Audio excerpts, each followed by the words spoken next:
Well, minimum wage laws and E-Verify are not just a horse trade between Republican and Democratic priorities. They're tightly connected.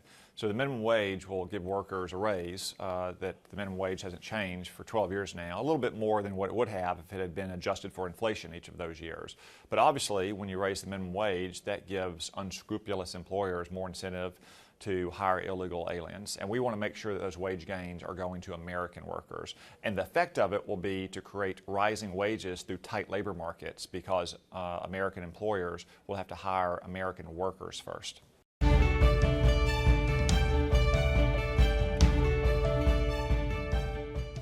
Well, we're doing everything we can to mitigate that challenge. So first, our minimum wage bill would not increase wages until the pandemic ends, until President Biden rescinds the public health declaration that President Trump issued last year. Second, we would have a longer phase-in time for small businesses. So for big businesses, it would phase in over 4 years. For small businesses, it would phase in over 6 years.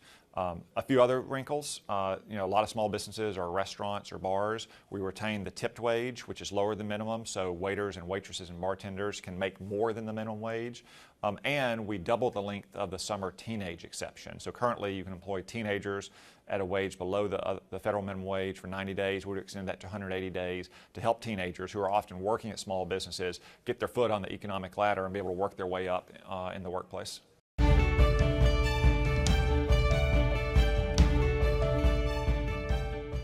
Well, one thing that President Trump has done over the last 5 years is kind of reset the view of a lot of Republican politicians and help them understand the views of Republican voters. When he first said that we should put America first, it gave a lot of Republican politicians in Washington the vapors.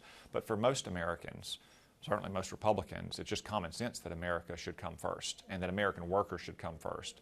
That's been my view on immigration since I got into Congress, really before I was ever in the Congress, is that our immigration policy should put the interest of America's workers and America's communities first.